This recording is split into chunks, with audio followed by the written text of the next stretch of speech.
What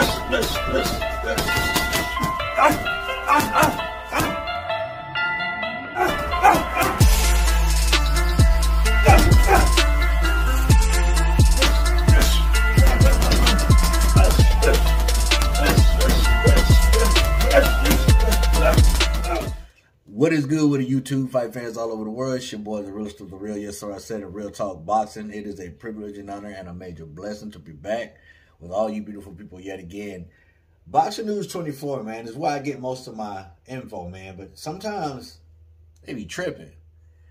Like, they're biased sometimes. They can't stand Canelo. They always got something bad to say about Canelo Alvarez. But I'm reading about Sebastian Fundora, who recently had a fight this Saturday. I didn't watch the fight. I was set up and ready to watch it, but my wife had got home and I got to talking to her, so I started, I spent time with my wife, man. So I didn't watch the fight, but I watched the highlights, and I actually watched the full fight last night.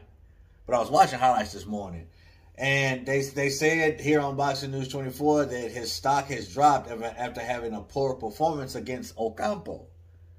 How is a unanimous decision a poor performance? Fundora is 6'6" at junior middleweight. I mean, he is the real-life Slenderman. And you would think a fighter that tall and that rangy would be a ranged fighter, but he's not. He is an in-close type fighter. He likes fighting at a phone booth, and he does his best work at that type of style. He reminds me of the Figueroas, the brothers, Robert the Ghost Guerrero type fighter. Just really rough and rugged, man, and maul you on the inside.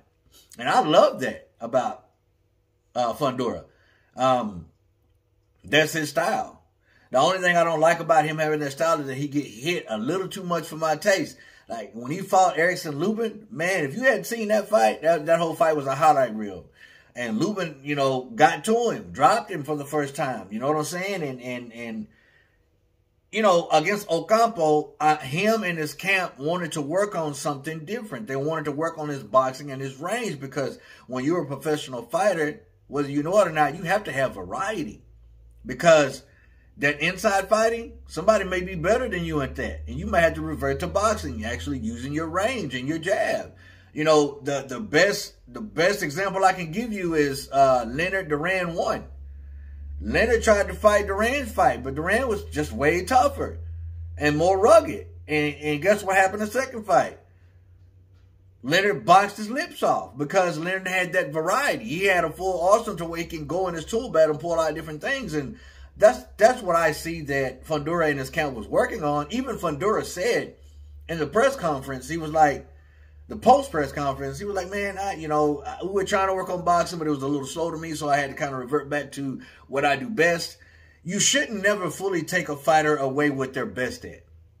You should never, try to convince them that, hey, what you're doing isn't, feasible.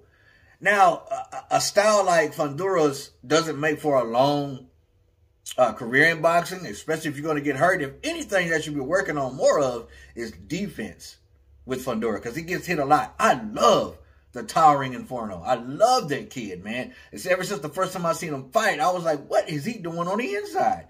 But he's really good at what he does on the inside. And I understand wanting to box, and I understand wanting to get rounds, but I think this particular fight against Ocampa,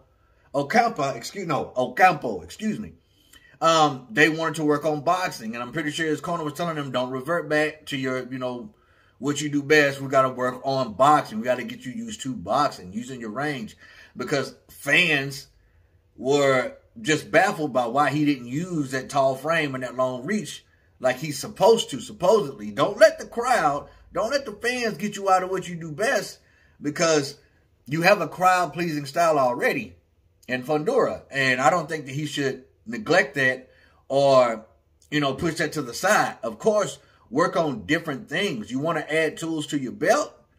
But I think Boxing News 24 saying that his stock has dropped after a poor performance, even though he got a unanimous decision, is a little much to me, in my opinion. But I like Fundora. There's a lot of people saying that, you calling out Little Charlo, and you couldn't even get Ocampa out. I mean, you're not going to get everybody out. it is what it is. You know, fighters face that. You know, there's a lot of fighters who had a buttload of knockouts and a high knockout ratio that ran across somebody that they couldn't knock out. It is what it is. You know, so, but you shouldn't be judged by one performance. It'd be different if he went out there and got knocked out against Ocampa, but he had a unanimous decision win. Like, I don't know. Y'all let me know what you think about it. Comment down below. As always, respect all, fear none, God bless. Till the next time, Real Talk Boxing. I'm up and I'm out here, baby. Boom.